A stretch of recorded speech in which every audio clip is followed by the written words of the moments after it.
Hello friends, I am Chevee. Welcome to my shed. How are you doing today? I hope you're doing well. I hope everything in your world is fantastic.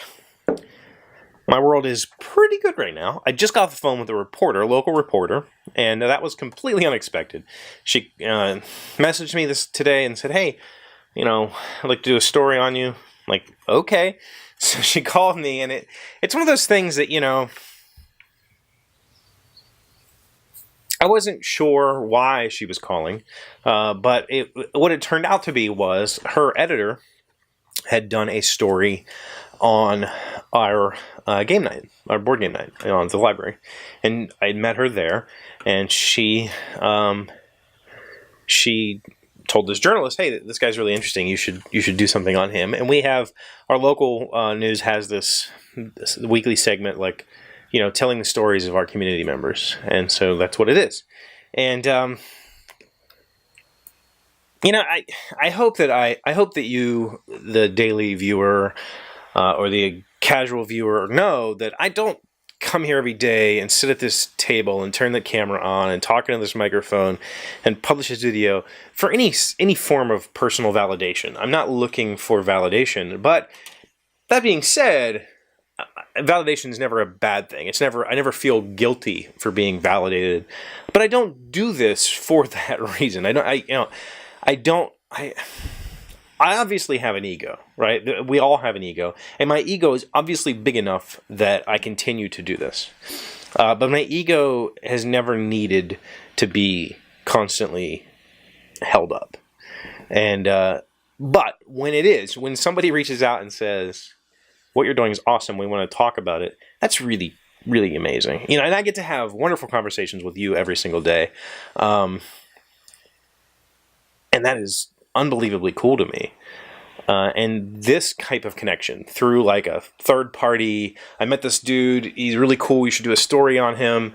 That's neat. Like that's special, I think. I mean, apparently I don't know, I'm doing something that's not standard. Obviously, this show is not standard. This is not your standard fare on YouTube.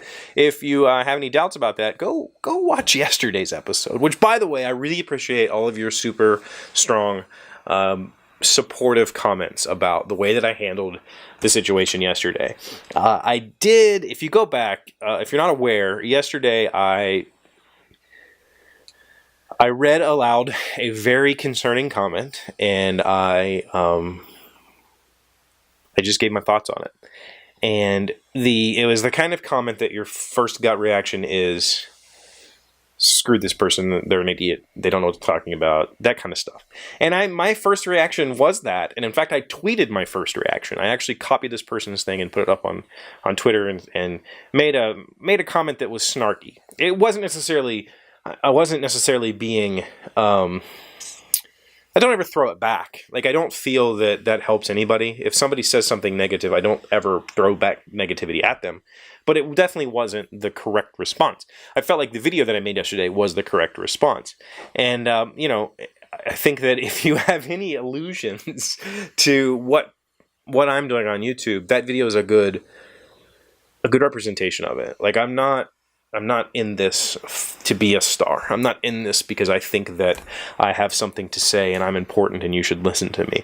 I'm in this because it helps me. It helps me immensely to sit here every day and talk into this camera. It helps me immensely to read your comments. It helps me tremendously to have a group of friends that I have somehow, coalesced over the entire planet around this shed, this community, this thing that we do every day together.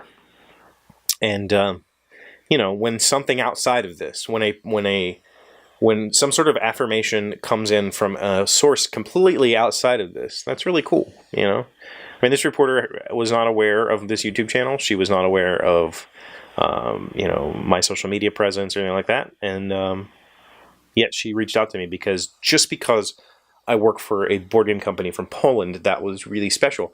And in my area, that is super special. And probably in a lot of areas, that's super special. That's cool. It's fun.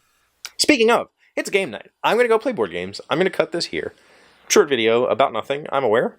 Thank you for watching. Thank you for being my friends. Thank you for leaving great comments on yesterday's video. I really do appreciate it.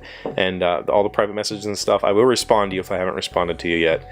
A lot of good conversations have struck up around that. And if any of you have more to add to that conversation, please either put it in the comments or send me a private message or private email.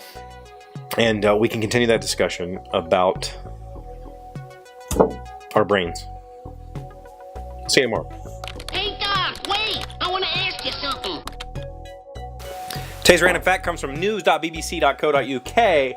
What year was the ballpoint pen invented? It was a familiar frustration that led to the invention of the modern ballpoint pen, leaky ink. In 1938, Hungarian newspaper journalist Laszlo Biro noticed the ink used on the printing presses dried quickly, and so tried using it in a fountain pen to avoid the problems of leaks, blots, and smudges. But that says it was a fountain pen.